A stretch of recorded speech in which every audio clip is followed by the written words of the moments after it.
The Until Dawn Iceberg is a picture that lists every stories, fun facts, theories and unknown things about this game. Like a real iceberg, what we discern only is the visible side that is outside the water, which is about the most famous things about Until Dawn that you will most likely have already heard of. On the other hand, as soon as you dare to put your head under the water, you can observe the submerged part of the iceberg, which is much larger than the visible part and which contains a lot more theories and unknown information that you probably have never heard of. Having found no iceberg of this game, I gave myself the task of making one in the most precise and complete way possible. Today my role is to guide you and explain to you one by one and in detail all the stories and facts in this iceberg. And remember, the more we sink in the deep waters, the more the stories will become mysterious and unknown to the public. So, are you ready to venture that far?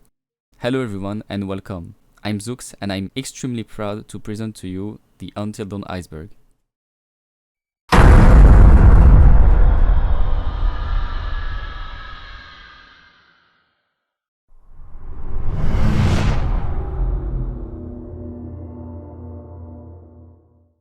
Like many people have done after completing their first game, if you have ever searched the internet for the other endings of the game, you may have seen that there are 3 distinct endings. Everyone survives, everyone dies, and only some survive.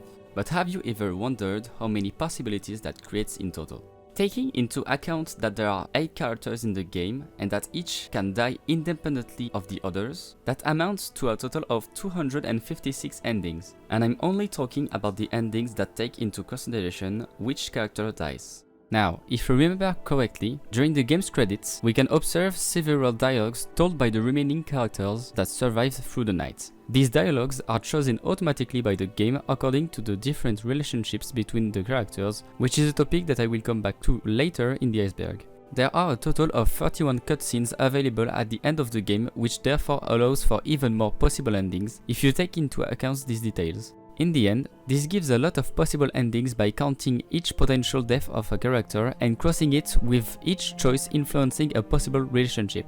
Like what, the developers were not wrong to insist on the butterfly effect mechanic at the start of the game. Boom.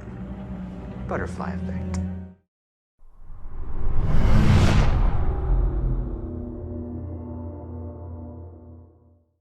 In Until Dawn, when you collect items, you unlock at the same time some clues and tips allowing you to anticipate your choices in certain possible situations in your playthrough. All of the totems, like any clues found in the game, will be listed on their respective clues section, which is in this case the totem section. When being on this particular page, pressing triangle will allow you to access to a more or less complete video retracing certain events that have taken place in the past on the mountain. The more totems you collect, the more complete the video will be, and you will therefore have to search, find and collect all of the totems scattered around in the game in order to be able to access this video in its entirety.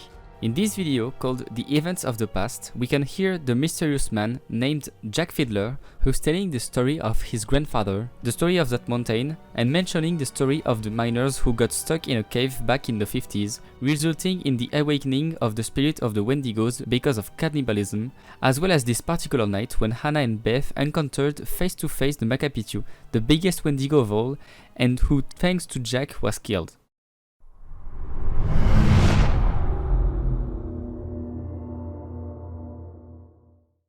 Among all the clues present in the game, only one has a real impact on the survival or death of one of the characters. In chapter 10, when Sam is with Mike in the mines, they will need to cross a lake in order to access to the room where all the bodies of potential people who died during the game are found. What a lot of people have missed before entering this room is the possibility of heading to the left of this lake instead of going directly to the right. When you climb on the left of this lake, you will have access to a small room without much interest apart from the one and only clue it contains, a scratched diary that was written by Hannah before she turned into a Wendigo. From then on, Sam and Mike understand what happened and tell everything to Josh when they find him further in the cave. A little later, when Josh is about to be killed by his sister, Josh will recognize her and she will recognize him, which will make him to be able to be spared, and Hannah will end up taking him to the bottom of the mines. You might be wondering why this part is about Josh being the last Wendigo.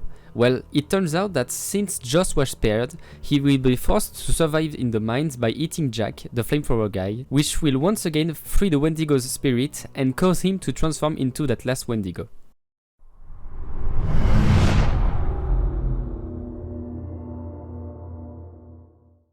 While wandering several times on forums talking about Until Dawn, I could notice a theory which came up quite often. During the very last sequence of the game in the Washington Lodge, when Sam runs to the switch to turn on the power and blow everything up, we can see Hannah in her Wendigo state, more commonly known as Hendigo, jumping, grabbing and holding back a Wendigo while he was trying to catch Sam. This action caused reactions and astonishment among the players. Why did Hannah want to save Sam's life at this precise moment and therefore sacrifice herself, while during the whole game she was tracking everyone down to kill them? A lot of people assume that she might still have a human part in her, others think that there was some other reason for why she did this. Feel free to believe what you want because we will probably never know the answer.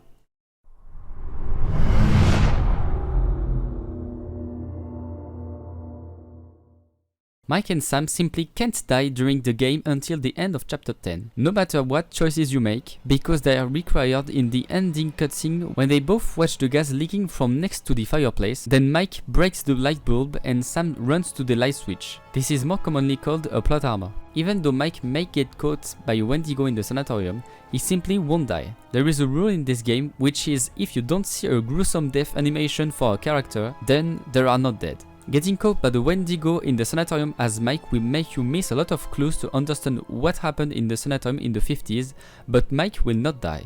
Even if it's really easy to miss a don't move sequence in the lodge which automatically results in the death of a character, Sam and Mike are therefore the two easiest characters to save, taking into account the low number of opportunities to kill them.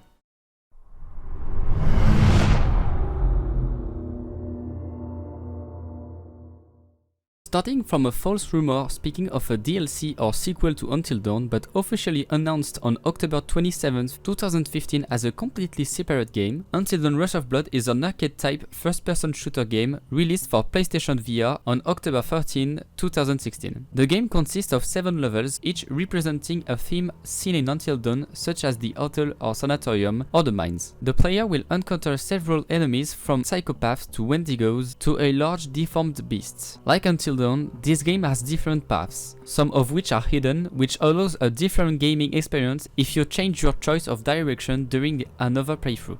There are also many hidden collectibles that are more or less easy to find. A bonus ending considered as the true ending of the game is unlocked when you finish the game on its hardest difficulty, called Psychotic. Something really interesting is that it shows the bonus ending taking place after the credits in Until Dawn, but from Josh's point of view. This long ride during the game is a representation of the descent into madness taking place in Josh's mind.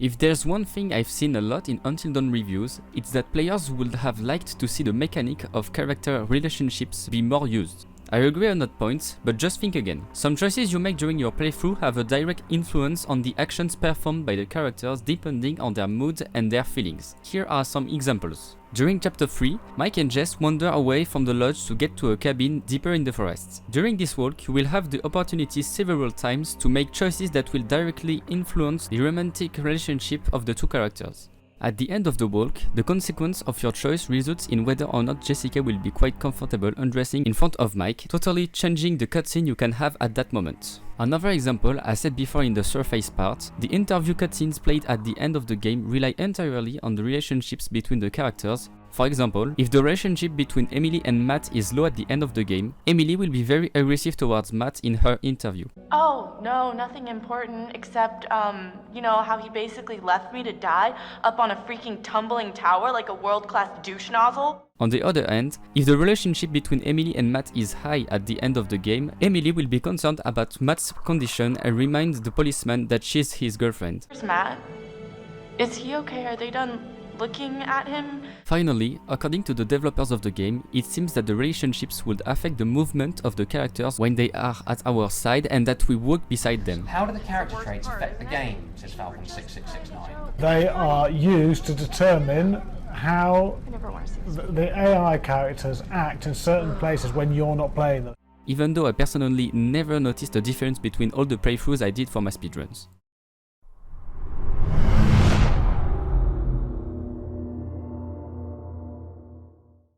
Dr. Hill is quite a mysterious character. Although we see him at the end of each chapter, we don't know much about him and more generally if this character is real or not. At the start of chapter 7, if you manage to escape the psychopath during Sam's chase, you will have access to the killer's secret room where you will be able to find several clues. If you move to the left of the room, you will find Josh's phone on a shelf. On that phone, we can read a conversation between Josh and Dr. Hill, which proves that he exists and is real. On the other hand, the Dr. Hill that we see during the question and answer sessions between the different chapters of the game is a complete hallucination made in Josh's mind.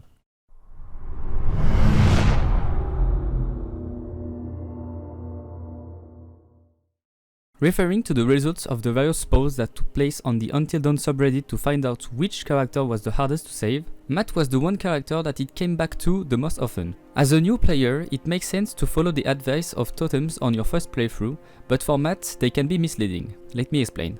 Most people will try to keep Matt and Emily cooperative with each other and therefore will accept the plan proposed by Emily in the cable car station to make sure to not contradict her and to not lower their relationship. The totem that misled most players is the 5th advice totem. We can see Emily giving the flare gun to Matt. On the other hand, it results that when Emily gives the gun to Matt, he will automatically shoot it to warn anybody that could be around, like the park raiders service for example. When you are in the mines, as a player trying to save all the characters in your first playthrough, the most consistent choice will be to try to save Emily twice in a row, which will make Matt falling to the wrong floor of the mines, resulting in him being caught and killed by Hannah. But is he really the hardest character to save? I'll talk again about that a bit later in this iceberg.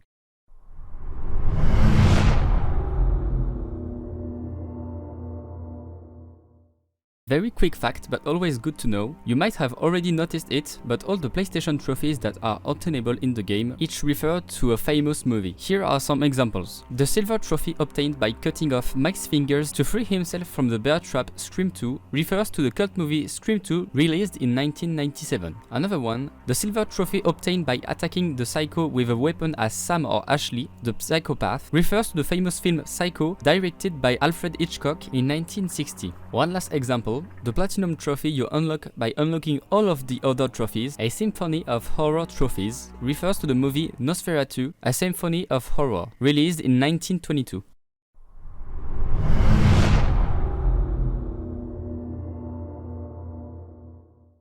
As you may have observed at the beginning of the game, Hannah is deeply in love with Mike, while he unfortunately is not. She really cares about him, and we can observe that by all the notes written on her personal diary. In chapter 2, when Sam tries to run a bath and she realizes that she needs some hot water, it's possible to get to Hannah's bedroom when you're going to the right after getting out of the bathroom. Several clues can be found in this room, but we will more specifically focus on the 6th clue of the twins section. At the end of the room, we can inspect a torn magazine page on which we can see a compatibility test carried out by Hannah to test the possibilities of her possible relationship with Mike. Unfortunately, we can observe that she gets the worst grade possible and that he and she have nothing in common and that she will have to do something daring to eventually attract some attention from him, such as doing a tattoo or a runaway. You are not unaware that this famous butterfly tattoo that she did was done because of him. You can notice it almost everywhere when you see Hannah in a picture or even later in its Wendigo form. A detail caught my attention. If she went so far as getting a tattoo to try to get Mike's attention, was running away as said in the magazine something she did on purpose? Was her reaction to her friend's prank intentionally exaggerated to get Mike's attention as written in the magazine? It's true that a few minutes after the escape, during the cutscene at the start of the game, we can see Mike being rather concerned by her situation and being ready to go to search her.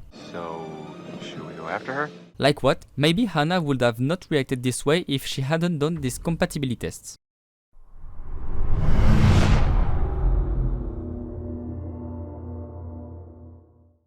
At the very beginning of the game, when Chris and Sam are waiting for the cable car to get down, our dear friends wait by messing with a weapon, shooting at bags and bottles. Everything goes well until the game confronts you with a choice, having to shoot between a bag or a squirrel. Although many people did not dare to shoot the squirrel, some did but without really understanding what the bad effect of this choice was. Right after shooting it, Chris exclaims while Sam is immediately attacked by a crow, which will leave her with a wound on her head. This detail might not seem significant at the time, but it's really important in the future. Let's head to a little later in the game. At the very end of chapter 6, when Sam is being chased by the psycho, she will be faced with several choices. If everything goes well, when she seems out of the psychopath's field, she will have to break down the door in order to continue on her way. Unfortunately, she will fall on the ground and hit again on this important wound previously made by the crow. She will therefore no longer be focused on the end of the chase and will forget to turn off the beam of her flashlight, which will result in her being caught by the psycho.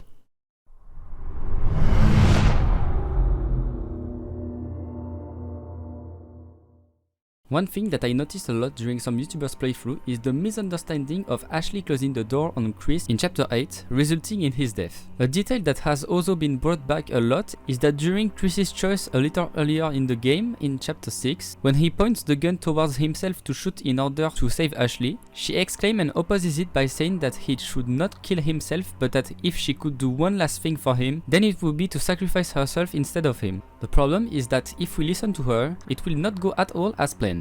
As said just before, she will be resentful and let Chris die in front of her. Rather weird, isn't it?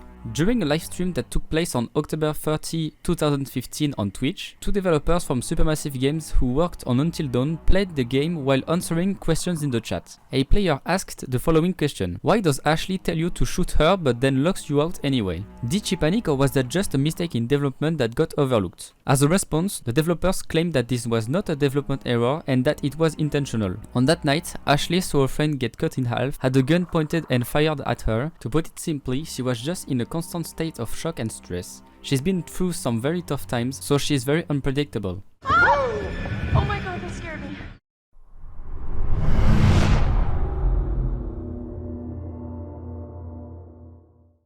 Sony Interactive Entertainment appears to be against extreme violence in Japanese video games, and more particularly against the dismemberment of characters with a human appearance. Of course, not all games are affected by these restrictions, but unfortunately, Until Dawn had to be censored for the Japanese version of the game. As you might have guessed, the violence and gory sequences were not very well received by the people involved in verifying that the rules regarding the explicitness of the game were respected. Many places in the game are unfortunately censored. When a cutscene appears to be too violent or disturbing, a black filter is applied to the entire screen for the duration of the cutscene, leaving the game audio playing alone, which is something that I find unfortunate because we only get to see a simple cut without looking for a replacement or anything. A very simple example is the cutscene of Josh's fake death where he gets cut in half. As said before, we are exposed to a simple fixed black image during the cutscene that has to be censored, while the sound continues to play.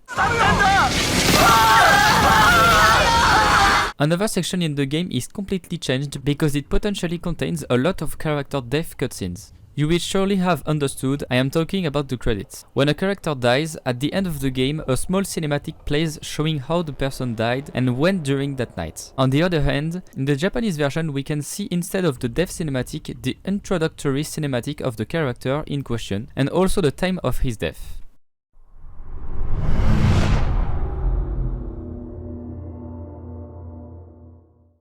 Very quick fact, Ella Lentini, one of the actresses of the cast, did not play one but two characters. She did the motion capture as well as the voice acting of the two Washington sisters, Hannah and Beth. The scenes where they appear together were obviously recorded separately, then put together afterwards.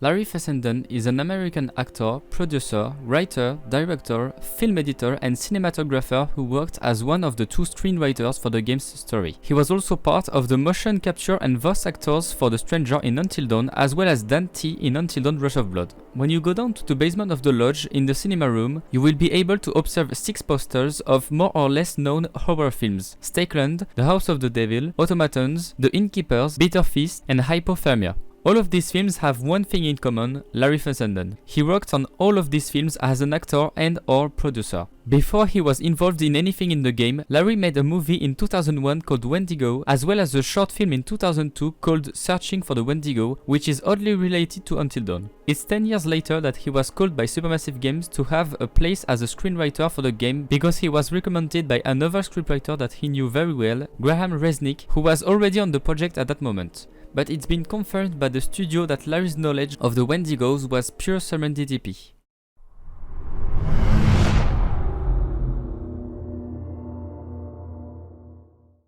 When you meet Dr. Hill for the first time at the end of the prologue of the game, he will tell you that what happened last year unfortunately happened and that you have to go forward to complete your story and that all of your choices will only affect the future. You see, no one can change what happened last year. The past is beyond our control. He will then continue his therapy session with several questions. One thing you've probably never seen if you've never done a second playthrough of the game about Dr. Hill is the fact that this cutscene changes if you start a game again after finishing the game. Many players have used the chapter selection menu to try different choices than the ones they already made. When you restart a game when selecting chapters, Dr. Hill will tell you this time that he warned you about the fact that it's not possible to change the event of last year, because logically if you have tried to fall with Hannah the first time, you will see that just letting go of Hannah does not change the fate of the two sisters either, and that they were unfortunately forced to face this sad fate. I told you you can't change what happened last year. You can only affect the future. Accept it and move on.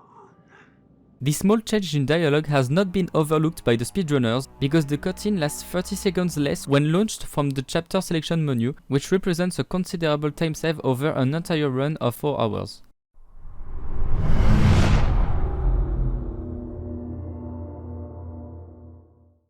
Officially announced at the E3 conference in 2017, The Inpatient is a horror and choices-based type of game made for the PlayStation VR, released on January 24, 2018, acting as a prequel to Until Dawn. Like in Until Dawn, you will have the possibility of making several choices having more or less important impact on the events to come. The game takes place in the Blackwood Pine Sanatorium 60 years before the events taking place at the Washington's Lodge. During this game, we follow the evolution of a patient trying to understand who he is and what happened so that he finds himself as a patient in the sanatorium. In this game, you will be able to discover again the sanatorium and go through many undiscovered rooms during Mike's exploration, as well as learn more about the history of the abandonment of this place. You will also meet several characters, including Jefferson Bragg, but alive this time. Depending on the choices you make, you may get a different ending. One thing that I really liked is one of the endings of the game. During the last sequence of the game, if during your playthrough you decided to eat human flesh, then you will become a Wendigo and have access to a special cutscene focusing on February 2nd, 2014, the day when the tragedy involving Hannah and Beth occurred. You will be able to see from another point of view the beginning of the chase of the sisters, which is of course from the point of view of the Macapitu.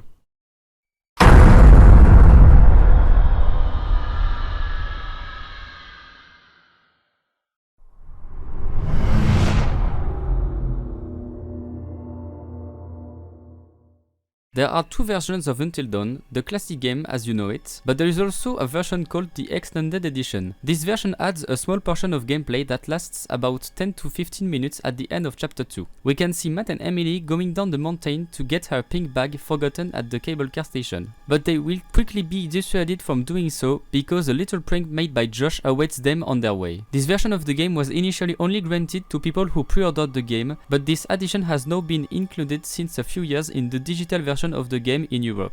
If you have a PlayStation 5 and the PlayStation Plus, you will also be able to download the game for free with the included Extended Edition. If you plan to do a 100% playthrough of the game, you have to know that this small section adds 2 clues to find belonging to the category of the Mysterious Man. A cigar stub can be found on the side of the lodge, as well as a note next to the pig's head.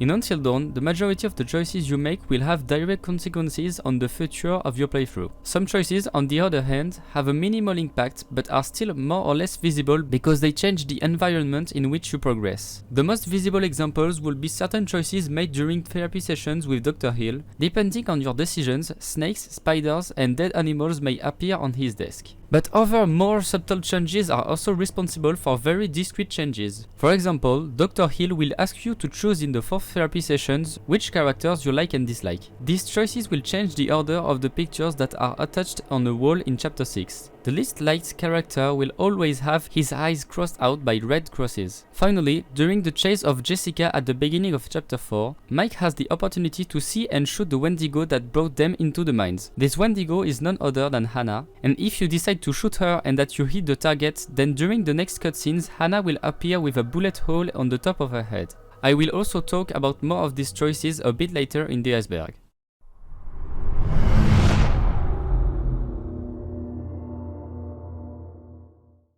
Referring to several discussions on different forums, many players have observed during their first playthrough that Josh's creations were intended to mainly trap his 2 closest friends, Chris and Sam. Here we will only focus on Chris's case. First of all, we can be sure that he absolutely did not participate in the prank during the previous year because he was asleep with Josh because of alcohol. Throughout the night, Chris, who did nothing, yet experiences the worst things that happened to all of the teenagers. Indeed, he had to make terrible dilemmas such as choosing between the life of his best friend and of the girl he loves, or even putting his life on the line to save another. Yet another example, during chapter 6, if Ashley responds dismissively, then a plank of wood will fall on Chris's head as Josh did not like the fact that Ashley blamed it on his sisters. This all sounds like a lot for someone who wasn't part of the prank last year. Well, in fact, Chris was supposed to be one of the people who participated in Hannah's prank. In some videos showing the game before its release, Chris could be seen hiding under the bed with Ashley, and a little later in the game, when he is in the basement with Ashley again, we can observe in the dollhouse that his model was there during the prank. It seems that the choice to have Chris being not part of the prank was chosen rather late in development, because these videos are from the Gamescom 2014 conference. But this will explain why Josh was so hard on Chris.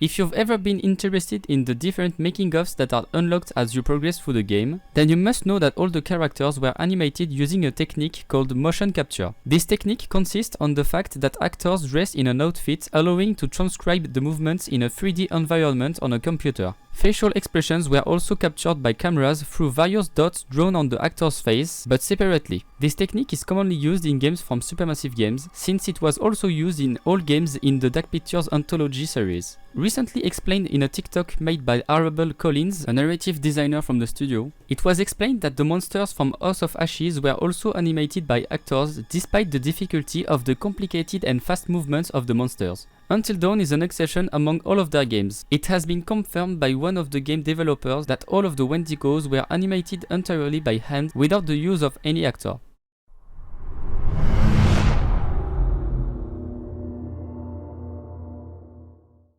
Did you know there is an application available on mobile and tablet called Until Dawn Your Companion, which was released the same day as the game was released. It contains additional information about certain places like the sanatorium and characters such as Jefferson Bragg and surprisingly Bob Washington, the father of Josh, Hannah and Beth. It is also possible to do a little test to find out which Until Dawn character suits you the best. Thanks to this application, you will be able to track the relationship of your characters throughout the game, which highlights the importance of the relationships in the game. Finally, you will be able to hunt down certain clues in the game as well as certain objects that are not considered as clues in the menus. Although it's not essential to have this application to have a pleasant gaming experience, this app allows you to complete and clarify certain elements of your playthrough, which I find to be a good idea from the developers.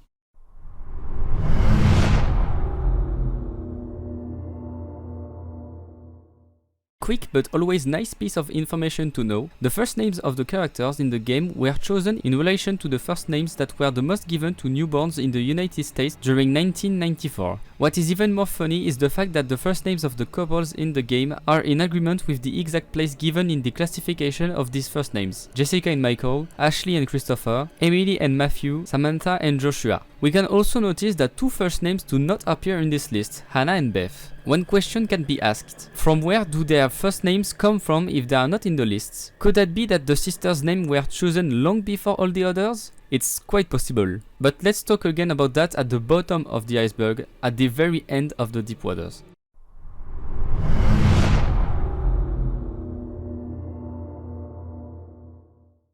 Some parts of the game directly reference to the dramatic events that took place a year ago during the prologue. For example, during her chase with the psychopath at the very end of chapter 5, Sam has the choice of hiding under a bed, and not just any bed, the exact same bed that Emily and Jessica hid under a year earlier during their prank on Anna. It's incredibly ironic that she's forced to hide under that specific bed, isn't it? It is ironic, yes. Yeah, It is. yeah. All planned. As another example, Matt has the chance to die for the first time in the game in chapter 6 when he's on the cliff with Emily, surrounded by a lot of deers. One important thing to know is that he doesn't die anyhow. If you choose to kill the deer and that you miss the quicktime events, then Matt will fall on the exact same rock where the Washington sister fell a year before. It has been confirmed by the game developers that these references are completely intentional and that it was just a small nod to the first sequence of the game.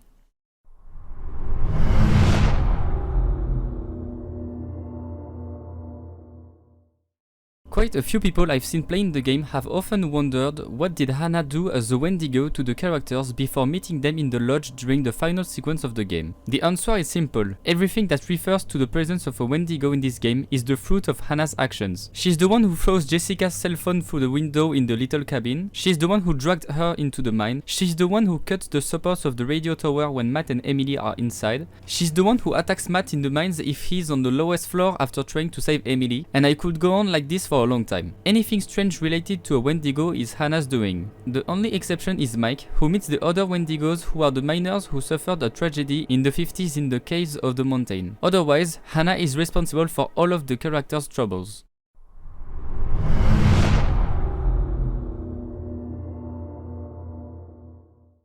If you have ever played Until Dawn, you should already know that many dialogues change depending on the choices you make, and that depending on the circumstances, some more or less common dialogues have the chance to occur. These tens, if not hundreds of dialogue variations, really show Supermassive Games' attention to the small details. Here, we will look at the less common dialogues of the game. During the first 3 chapters, when you have the possibility to play as Chris or Ashley, the more clues you find concerning the mysterious man, the more Chris will develop his thinking that he believes that a criminal is up there on the mountain with them. And Sam really thought there was someone following her around. So what you're saying, there's some criminal up on the mountain with us? Another example, if you escape the psychopath with Sam, you'll be able to get in his secret room and be able to look at various clues. Then Sam will understand that Josh is behind all of that killer story. When he ends the joke and reveals that he was behind everything that happened from the beginning this night, she will tell him that she already understood that it was him and that he was crying for help. Josh, your fingerprints were all over this. It was obviously you. Oh, really? Really? You're crying out for help, Josh. God, you wanted to get caught, didn't you? Oh, sure. I'm totally just crying out for help. Help me! Oh, help me, help. At the end of chapter 4, when you play as Chris and that you have to choose who to save between Ashley and Joshua, if you choose to save Ashley, then Josh will take it as a betrayal and remember it until the end of chapter 7. At that time, Josh will provoke Chris by taunting him on his lack of courage to go and confess his feelings to Ashley. Oh, Ashley. Ashley, I'll get you out of this. I won't let you die. Oh, I never imagined in my wildest dreams that you liked me. Stop. Those were only 3 examples, but there's so much more in the game that I can't talk about everything here.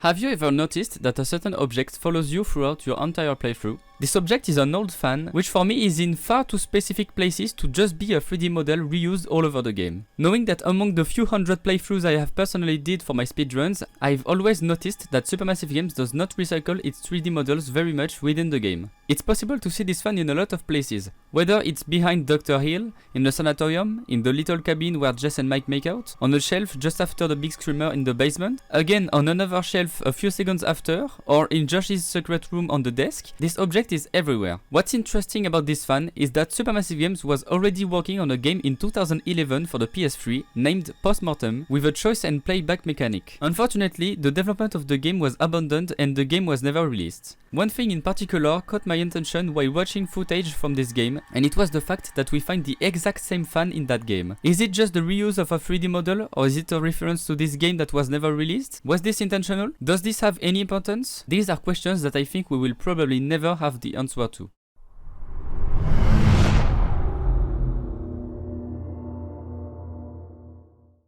In the game, the name of the sanatorium, Blackwood Pines, was chosen in reference to the British author Algernon Blackwood. He wrote in 1910 a collection of fantastic short stories, and one of them was called The Wendigo.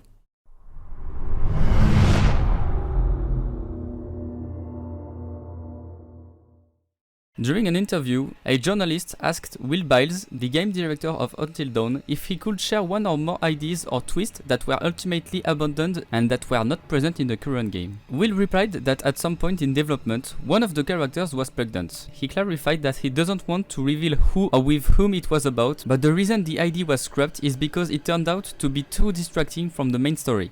Some people have theorized that Emily might be the most possible choice with this ID because of the dramas surrounding her relationship with Matt and Mike. Another point to believe is the fact that, for example, during the scene where Mike aims a gun at Emily in the basement, she would maybe had the chance to get away from being killed by saying that she's pregnant. But again, this is complete speculation as we don't know anything more about that.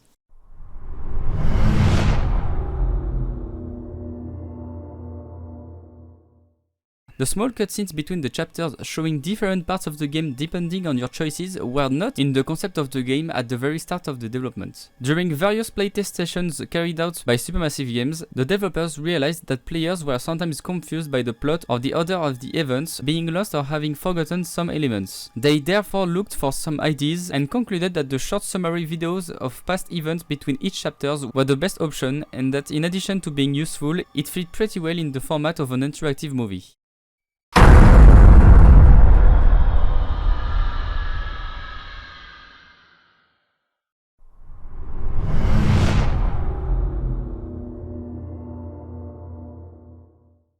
Until Dawn is one of the many games that have been ported to the PlayStation 5. Contrary to what you could think, no patch or update was made for this transition from PlayStation 4 to PlayStation 5. The game runs at 60 FPS only because the console is more powerful and so is able to keep up with more resources. This change of console gave birth to some small bugs which fortunately have no real impact on your gaming experience, and I personally find that some are even funny to see. The most well-known bug that you must have encountered during a playthrough if you have played on PlayStation 5 is the fact that the lanterns sometimes start to shake and spin on themselves for no reason. This bug most often appears in the sanatorium with Mike and with Matt while being at the end of the mines. The second most well-known bug is the fact that the sheets and cages in the shack where Josh's fake death is played out have a totally over-exaggerated movement as if their oscillation and trajectories are multiplied. During my speedruns, I also encountered two much less known bugs that I have never seen in other people's playthrough and for which I could not explain the reason that could have caused them. During chapter 5, when Matt and Emily are escaping from the cable car station to access to the path to the radio tower, Matt must quickly catch Emily by doing a QTE. During that cutscene, it happened that Emily's model was completely frozen. This was not permanent though, as her animation came back to its normal state during the next camera shots. The second bug I encountered occurred during the start of chapter 9, seconds after taking control of Mike in the sanatorium. The bottom of his jacket got unloaded, making his model look split in two. The bug fixed itself during a cutscene a few minutes later. Also, from what I've seen on the Until Dawn subreddit, players have noticed a little visual bug in the cabin with Jessica and Mike, where the matchbox doesn't disappear and floats in the air right next to Mike's foot. Finally, another bug has been reported by players, but I have never been able to observe it myself, stating that certain text become blurred, making certain clues such as the mysterious man's diary unreadable, which can be the only bug that would interfere with the gaming experience of a player.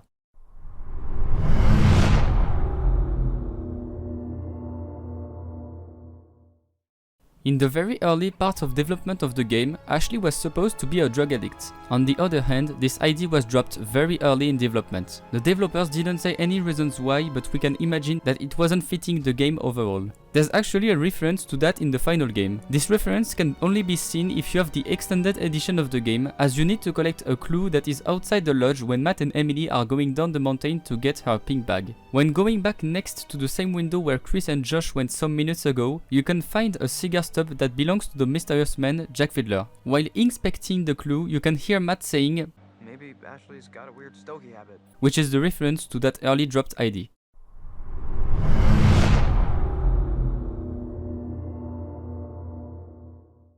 On September 27, 2015, Supermassive Games announced that Until Dawn would soon have a special hidden additional content, later officially announced as a Halloween hunt, which started on October 28, 2015. It was later revealed that the developers had hidden 11 pumpkins in the game for players to seek and find during the Halloween weekend. Those pumpkins would disappear the next morning, giving an entire night for the players to search. All 11 pumpkins were hidden throughout the prologue as well as the different chapters of the game, having 1 pumpkin per chapter respectively.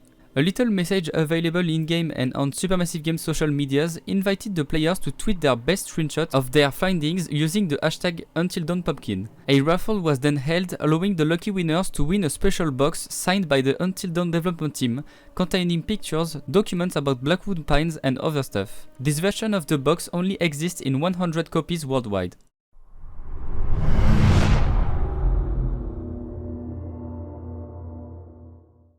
When you walk around the sanatorium with Mike in Chapter 9, you will have the opportunity to explore several rooms behind the 2 doors in the large main room. If instead of going through the middle door to get to the psychiatric part of the sanatorium, you make a detour through the right door at the back of the room, you will have access to a kind of improvised cemetery containing 6 graves belonging to certain people who died during the tragic events of the 50s connected with the 30 miners who got stuck in the mines. The names marked on the graves are those of the main characters from The Inpatient, the prequel to Until Dawn released in 2018. However, the first names are different. Did these people have family who worked in the sanatorium? Were these surnames very common at that time, or was it just a mistake that got overlooked by the developers? No information about that.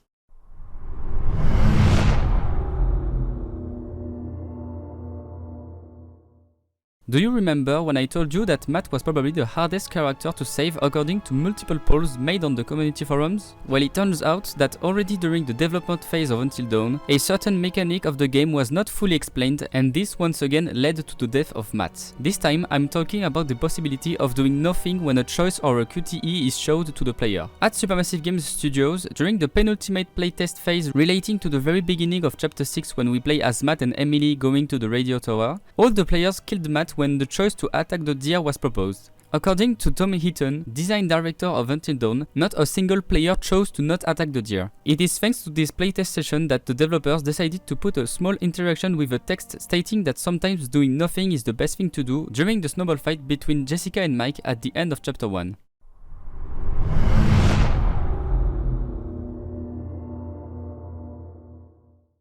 Have you ever been lost by the fact that from one game to another, some chapters do not have the same name? It may be a bug, you would say, but well, not at all. It turns out that during the sessions with Dr. Hill, the answers that you give change the names of the chapters, which better sets the mood when a chapter is introduced. In the very first session, if the player chose that it made them feel happy and that they would stay in the cottage regardless, the first chapter will be named as Friendship, otherwise it will be named as Memento Mori. Regardless of the previous choices, if the player doesn't care that the cottage is haunted, the third chapter will be named Haunted. However, if the player is frightened by the possibility of ghosts in the cottage, Chapter 3 will be named Isolation. In a later session, when Dr. Hill buries Josh for his inexcusable behavior, if he apologizes for his actions, Chapter 9 will be called Despair and Chapter 10 will be named Repentance. On the other hand, if Josh claims that it was just a game, Chapter 9 will instead be named Karma and the final chapter will be called Resolution.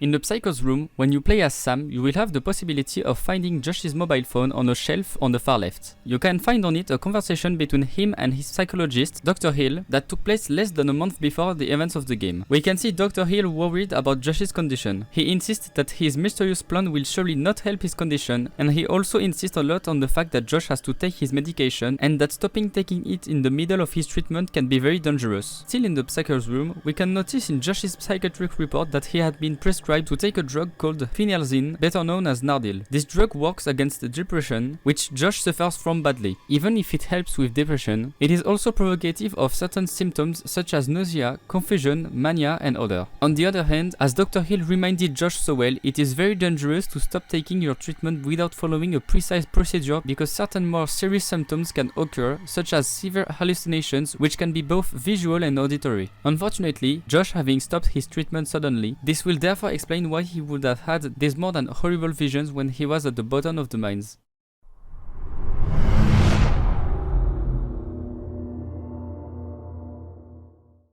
Once again, at the very beginning of chapter 7, if you manage to escape from the psychopath as Sam, you will have access to a secret room, the killer's room. If you turn around as soon as you have the ability to move, you will be able to observe a map of the lodge in its most precise details. In the same room, if you look over the desk, you can also see some maps of the lodge. A little later in the game, when the characters are in the basement where Josh was controlling his traps with cameras, fully detailed maps of the lodge can also be seen. It turns out that these maps are not drawn or made by any artist. These are the exact copies of the files created on Maya, a famous 3D software used during the creation of the game, which was used by the development team to find its way among all of the rooms of this enormous lodge. That's the actual map of the game, actually. That's the Maya file. Oh, yeah, it is, isn't it?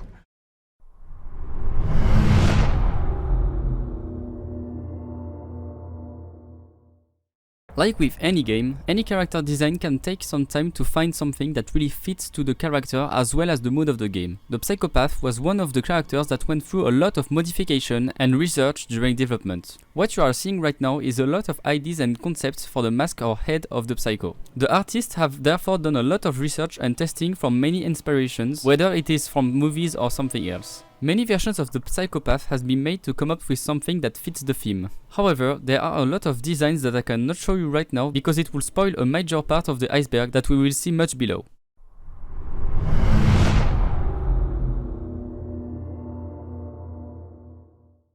During the chase between the psychopath and Sam at the very end of chapter 6, I noticed that a lot of streamers and YouTubers got caught at the very last possible choice. It was intentional from the developers to have made sure that when the player closes the door to the psychopath, he can then relax and breathe a little bit and think that he is out of the reach of the psycho. During the last choice, which proposes to either run or hide, it is in fact possible to know in advance that the psychopath will catch us if we choose to run on the left side. It is very subtle and almost no one has seen this detail because everything happens very quickly, but it is possible to see the psychopath on the left of the hallway when the camera is switching, and this for only a few frames. Like what? It was almost possible to anticipate getting caught that time, but you really had to be careful.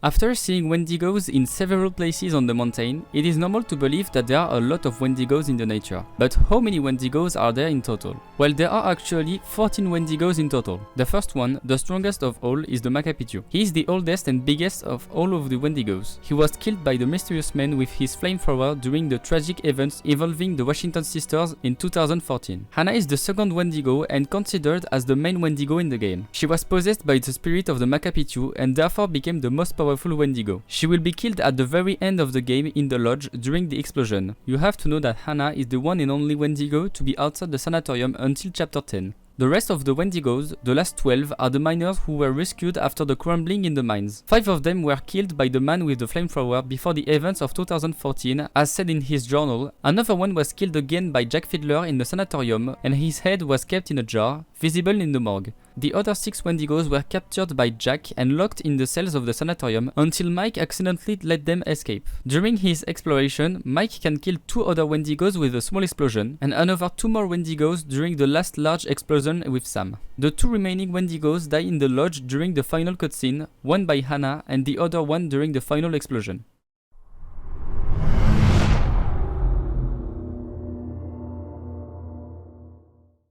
Once again, if you manage to access the Psycho's room with Sam, several clues will be scattered around the room, but among one of them is a psychiatric report regarding the various healing procedures that Josh had to go through. During the Halloween livestream made by the developers of the game, they claimed that there are no Easter eggs in the game, but that some members of the team had fun slipping their names into some clues in the game. It's in this psychiatric report that certain people of the development team can appear. In the list of the different doctors that Josh had met, 3 of them are people working or that used to work at Supermassive Games. Jeremy Harris, referring to Jess Harris, production manager during the game development, Oliver Perkis, lead designer during the game development, and Sarah North, animator and motion editor during the game development. Also in the little cabin where Mike and Jess are, when you check that, yeah, you know that book, we can observe the name of Tom Heaton, design director during the development of the game. There are maybe some other names scattered around in the game, so maybe one day we'll find some other ones.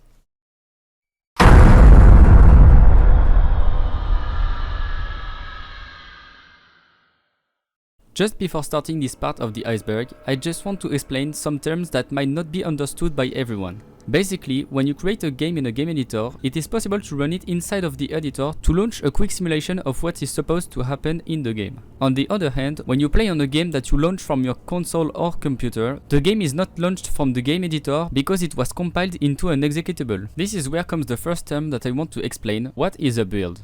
A build is a version of a video game compiled into a functional and executable version. Some builds are more important than others. For example, some builds have only one test map, while others contain almost or completely the final version of the game released to the public. These builds are therefore developed by development teams. In this case, there for Until Dawn, dev kits were used. A dev kit, or more commonly known as a development kit, is an improved console designed to develop video games more efficiently without going into too much detail. It is on those dev kits that we can find builds from various games depending on the studio that made them. Finally, the PS Move or PlayStation Move is an additional device on PlayStation 3 and 4 that acts as a motion controller. It is used in many games such as Killzone 3, Heavy Rain Move Edition or Little Big Planet 2. This technology makes it possible to transcribe the movement made by the user directly into the game. Now that you know all of this, we can sink under the bottom of the iceberg into the abyss. Some never came back from there. Good luck.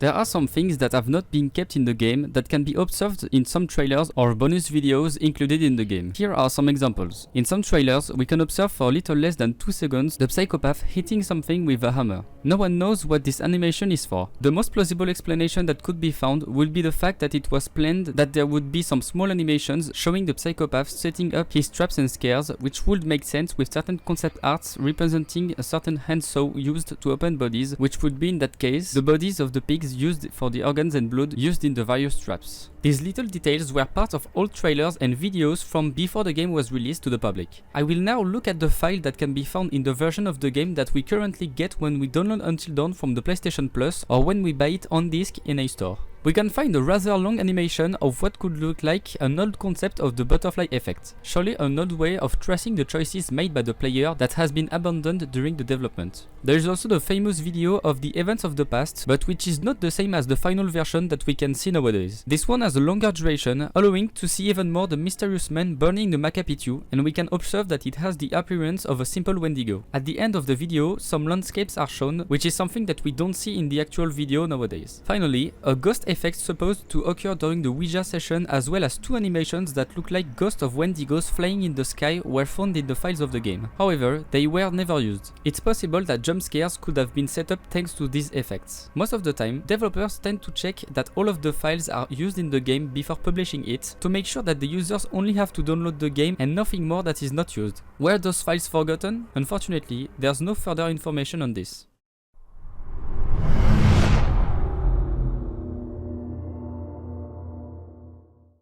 Peter Dobbin is a concept artist and illustrator who has worked for several famous video game studios such as Sony, Microsoft and Electronic Arts. He produced a lot of drawings as well as small scenarios to shape what Until Dawn was supposed to look like at the very beginning of development. What you are currently seeing may not look like the game you know, because as you've surely noticed, the landscapes, places and characters represented do not look like at all what the game is nowadays, and this is due to the fact that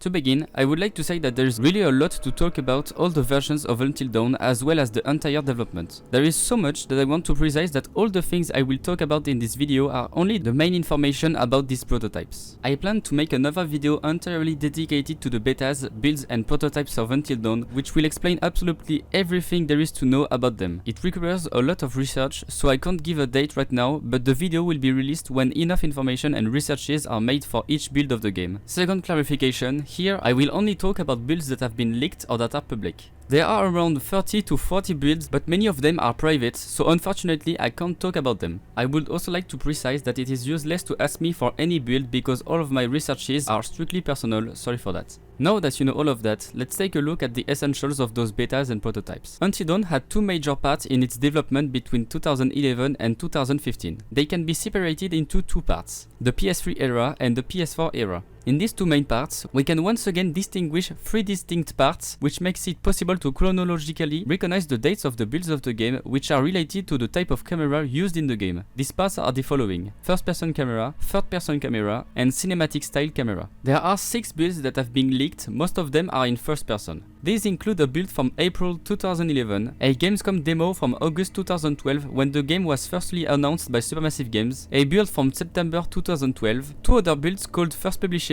containing many working chapters, and finally a third-person build from February 2013. Now, you might ask what does change in these prototypes apart from the camera? Well, here are some examples. There are different actors, the gameplay is much closer to a puzzle game, the game did not have 10 chapters but 16, many scenes look like the ones we know today but they are written and shot differently. You could use a flamethrower at some point in the game. The Wendigos looked much more like zombies. The ending was completely different and was about a pursuit between Sam and a Wendigo while going down the mountain in a snow tractor. Some trophies and data even show the possibility of an ending in the cable car where all of the characters could die, but no build containing this ending has been found so far. Finally, the playing time was estimated at around 6 hours. That's all I can say right now without making this part go on for hours. I will approach each build and prototype very precisely in my next video as said at the beginning of this part.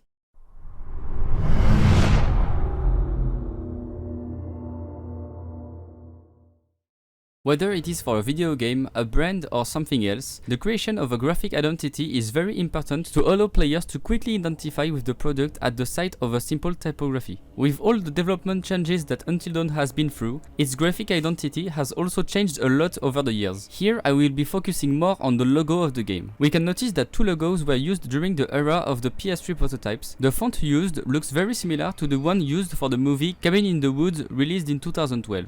It's one of the horror movies that inspired the developers on their work, which will not be at all surprising if this choice of typography was more than a coincidence. The only logo that seems completely off is the one from the PS4 alpha era, an orange text entirely different from the other logos. This choice of completely redesigning the logo is not surprising because the transition from PS3 to PS4 must have been an important phase for the developers to see which new theme would better correspond to what it was possible to do thanks to the new technologies offered by the PS4. It is possible to see this logo in a picture on a poster hung in the studios of Supermassive Games behind Will Biles and Tom Heaton, executive director and design director of the game. Finally, the penultimate logo really looks like the one that we know today. The cracking effect as well as the shadows and dark colors have been reworked, but otherwise we can notice that at this time the graphic identity was finally found and kept until the game's release.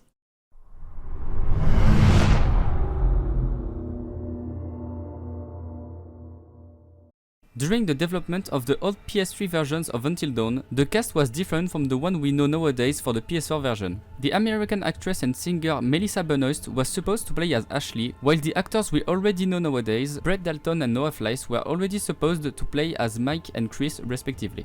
It appears that many people believed that Ella Lentini was also always here like Brett Dalton and Noah Fleiss for the PS3 and PS4 versions. She claimed that it was false in a stream on Twitch, stating that she had not been part of the old PS3 cast. There's been a rumor floating around that Shawn Ashmore was supposed to be the actor who played Josh. While his face may very slightly look like Josh's during a previously on Until Dawn sequence, Josh's old voice doesn't match Shawn's, which would more likely suggest that his rumor is false. It is also possible that Brittany Snow was Jessica's actress. There are quite a few similarities in her face and her voice is very similar to Jessie's on the PS3 version. Megan Martin, who is Jessica's current actress, had already replaced Brittany Snow in the Kingdom Hearts video game series for the character Naminé. Would that be a coincidence? But again here, nothing confirmed. All the actors of the other characters are unfortunately still unknown to these dates. If you have any ideas of who he could be thanks to the pictures shown in this part, do not hesitate to write it down in the comments as it will help me a lot.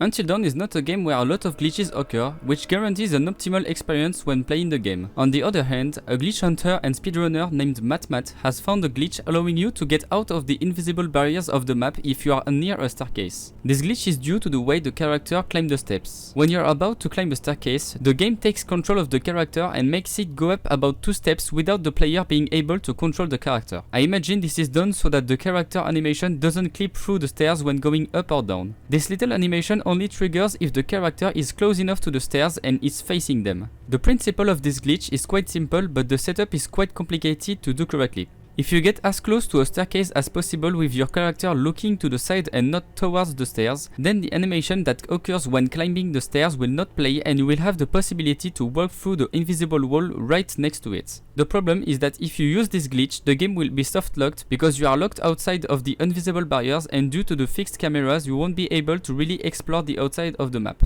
The only way to get out of it is to restart the game so that it puts you back at a checkpoint. On December 4th, 2021, Matt sent a run to the speedrun.com website with the particularity of using the star clip for the first time made in a way that doesn't softlock the game and that allows to save about 1 minute on a run. There's also a funny side of this glitch which completely unloads the next area. This glitch remains to be the only major bug known to this date on Until Dawn.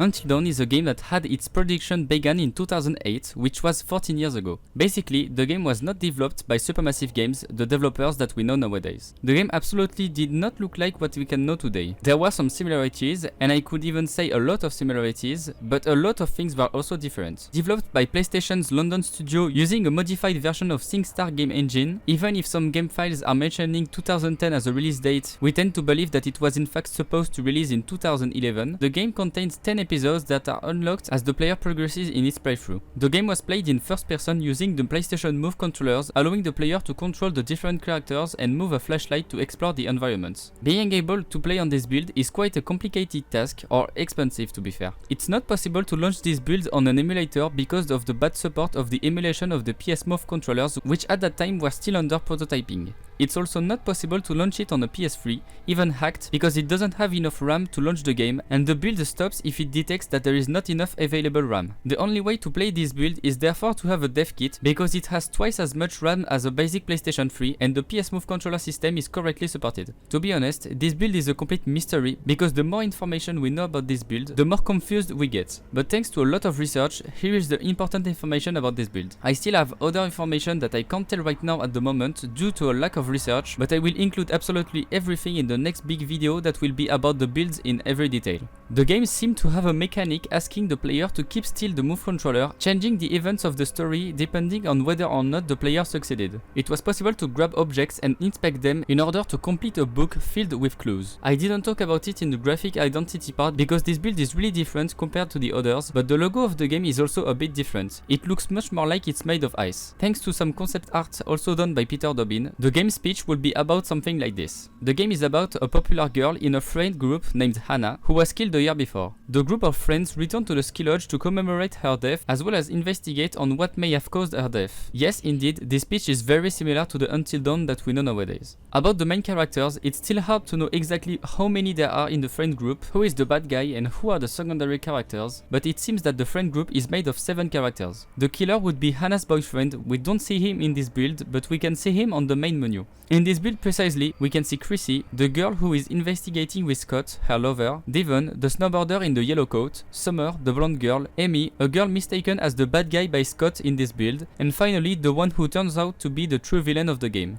Unfortunately, this game went through development hell. It seems that the development team had major technical problems to finally be forced to abandon this project, even though it seemed very complete for its time. But I'm saying that this project was abandoned, but was it really abandoned?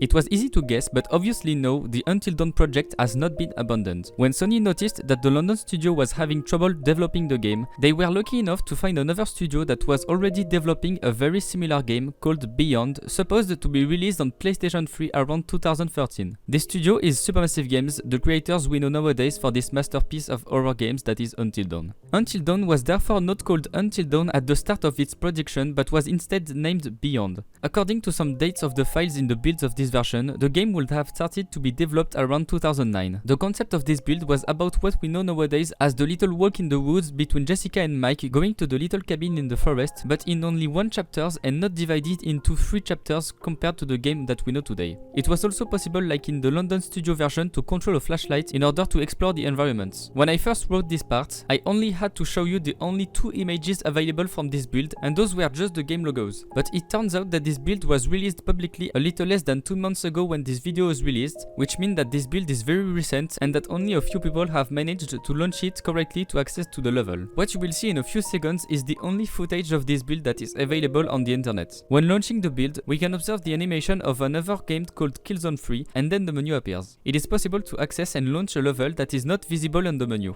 And so here is what one of the first works done by Supermassive Games on Beyond looks like. We can directly notice what place it is in the final game, even if the textures and the position of the objects are completely different. To put it simply, this map is very small in size, there is no lighting, some textures are buggy and the background is very incomplete. And that's all. There is nothing more. Little side note, the characters Mike and Jessica already existed at that time in the game files. A friend of mine who has been collecting Until Dawn builds for years has managed to unlock and run the chapters 3 of this build as well as a test level. This part of the build is private, so I want to thank him for agreeing to let me show some screenshots of this chapter publicly. In the third chapter, we can observe that the level does not even have textures applied. This is what we call a grey box level. There are also some signs to explain what will happen during the walk. In the last test level, we can observe various 3D models that could look like the platforms and pipes that are in the sanatorium. But it's more than possible that the sanatorium wasn't even a thing at that point in the development. It turns out that the April 2011 first-person build contains and uses files from the Beyond build, but to learn more about that, you will have to wait for the video entirely dedicated to Until Dawn builds.